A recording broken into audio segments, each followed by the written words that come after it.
Welcome to Art Focus. Art Focus is a monthly show where we talk to our wonderful arts organizations that are here in Columbia. Today our first guest is Rebecca from the Mid-Missouri Traditional Dancers. Mm-hmm. How are you? I'm well today. Wonderful. Thank you for having us, Andrea. Absolutely, absolutely. So tell me about, I don't know if the audience knows about the Mid-Missouri Traditional Dancers. Okay. Who are you? What do you do? Where do you do it? When do you do it? Okay. Tell us all those things. Okay. Well, Mid-Missouri Traditional Dancers is a group that's been around for about almost 50 years now. Oh, wow. Okay. And started in the 1970s. It's a nonprofit 501(c) educational and arts group. Mm-hmm. And what we do is we promote, preserve, and educate regarding traditional dance and music. Okay. We're affiliated with the National Country Dance and Song Society, and we receive some partial funding from the City of Columbia, mm-hmm. Missouri Arts Foundation, mm-hmm. and Missouri Humanities. Okay. And we're very grateful for that extra funding for our services, yeah. and what we contribute to the community. So what's traditional music? Right, that's what I was going to ask you. What's traditional music and traditional dance? Yeah. So a lot of the music and the dance that we play probably originated in the British Isles. Okay. And of course came with immigration to the U.S. Mm-hmm. and has filtered throughout the country. You might think of old-time music as mm-hmm. the type of music that mm-hmm. is generally played, although we do have some bands who also play ragtime and swing. Oh, really? Okay. Yeah, interesting. Yeah. And the dances are also traditional dances, mm-hmm. For the most part. Some of them are contemporary, but in a traditional style. Okay. But most of them are traditional dances. So when you come to one of our dances, what happens is wonderful, nice, sweet people greet you uh-huh. at the door. Good. It's a very welcoming and inclusive kind of environment. Sure. You can come as a single person. You don't have to bring a partner. Oh, that's okay. That's good to know. We have a caller who, we have several callers, but the caller for the evening will teach the dance. We actually give a free lesson at 7 o'clock. If you've never danced, you'd want to come at 7 and learn the moves a little bit. Sure. But then when the dance begins, the dance is taught, and then it's called throughout the dance. Oh, okay. So you just have to kind of be able to follow instructions. Sure. And, yeah. We remember the dances, remember yeah. the steps, and okay. And cool. Those wonderful people I talked about earlier will help you. The experienced people will help the less experienced get through the line. Contra dancing is usually set up in 2 lines. Okay. And you'll have anyone performing the male role on one side and performing the female role on the other side. Okay. And you can perform either role you want to. Okay. And we progress up and down the line. So you'll dance with everyone. You may start with a certain partner, but you'll end up dancing with everyone. Oh my gosh. And again, it's to live acoustic music. Sure. Usually it's fiddles, guitars, banjos, but we also have, for instance, tonight, our dance, the band will be the Mound City Slickers from St. Louis, and they're a great old-time band that includes keyboard, banjos, fiddles. It's a really 5-piece band. Our caller this evening is Paula McFarland, and she's from Columbia. Okay. So that's our Contra Dance series, and that's 2 to 3 times a month, just depending on the schedule. Okay. We also do something called English country dancing. Okay. And if you think about Jane Austen, Bridgerton, yes. Pride and Prejudice, right. Those beautiful staid dances, a little bit slower, a little more proper. Right, you know? right. We do those dances on an occasional basis. Okay. And we do those in a traditional manner, meaning that we go to someone's home. Oh, and it's usually a smaller crowd. We again have acoustic music, and the acoustic music in that genre is usually keyboard and violin, or sometimes it's keyboard and flute, or a combination. Okay. But these are kind of the more staid dances. They're also called, and we also help steward the idea of sharing the social aspects of dance. Sure. You know, it's really a give and take. there's a certain joy that comes when you're approaching someone for a step and you're both exactly in step and hit it right on the beat. It's just a lot of fun and lots of enjoyment.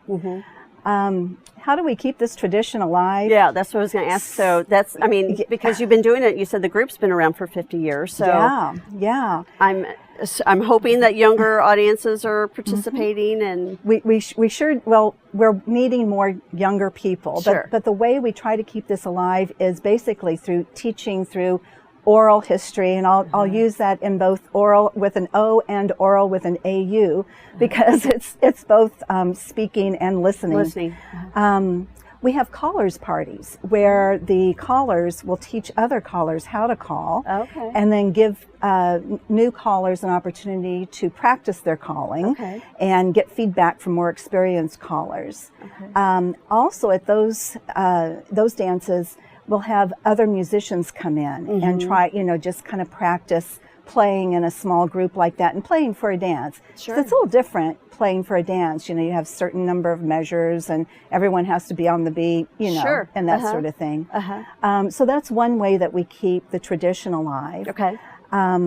We have another interesting project that we just started a few years ago. It's a living history project. And we started doing this in Arrow Rock a few years ago. We have some really great historians in our group, and they have researched some of the history in Arrow Rock of social traditions and cultural traditions. So we have a dance troupe of 8 people, and we are in period clothing, 1800s period clothing. Our dances are dances that we think have occurred in Missouri or would have occurred, likely to have occurred, and the type of music as well. We talk about kind of the social mores of the time and some of the traditions, and then we talk a little bit about the styles and what may have, what would be the difference between like a gown in 1830 versus a gown in 1860. And then in a place like Arrow Rock, you'd have a lot of people who would come to a dance. They wouldn't be in formal attire, right? And so we show that, so we've been promoting that project as well. I like that idea of the traveling, because that you get a broader audience that way. And if I recall, you are also doing things at Cooper's Landing. That kind of brings in a little bit different demographic too, and hopefully introduce some of the folks that may not be as familiar with what you are doing there. I think that I really like that relationship. But I also think about, like, this weekend is the Heritage Festival that happens in Columbia at Nifong Park. And I think of Missouri Heritage, and I think it would be great. They're offering groups to come in and do performances and stuff. So maybe that would be a way to. And we have played there before. Oh, you have? Yeah. Okay, good. We're actually Saturday. We're playing at the Harvest Hootenanny. Oh, right. And from 6 to 8. And that's loads of fun. We did that last year as well. You mentioned Cooper's Landing. That is such a neat place on the river. And it's beautiful. It's been a hot summer. But, in the evening down at Cooper's with the nice cool breeze. It's really a fun time to dance. And the beautiful sunsets. And you come for the dance and stay for the sunset. Exactly. That is fantastic. So tell me, do you have a website, and how can people learn about when you perform and how often? And we have our website. You can just do a word search, Mid-Missouri Traditional Dancers, and it'll come up. Or it is mmtd.wordpress. And our website has our schedule. It has links about all the different kinds of dancing we do, where to go, when it is, all of that kind of thing. We also have a Facebook group. So if you do Facebook, you can find us there. There's one thing I wanted to mention that I haven't mentioned yet, and that is our annual spring breakdown. It's a big dance weekend. And we, next year we'll have it at the Kimball Ballroom at Stevens College. It's a beautiful we love that facility. And this is where we hire like a professional band from someplace else and professional callers. They come in and people from all over the U.S. come and wow. dance there. Okay. So it's a great way to kind of exchange musical ideas, Sure. dance ideas, and just get to know kind of like-minded people from other places. Right. And so that happens every spring. That's every spring. Okay. It's usually the second or third weekend of March. Okay. Yeah. So we'll make sure that we include that in our newsletter to promote that event. Oh, that would be great. Is there anything else that you want to share about the organization that? Well, I would like to mention that tonight we have a dance at the Ashland American Legion Hall. Okay. Begins at 7 o'clock for the lesson, 7:30 for the dance. Our admission prices are pretty good. They're $10 for adults, $5 for students. Oh, wow. Okay. And then also very affordable entertainment. Yeah. And again, open to everyone. Sure.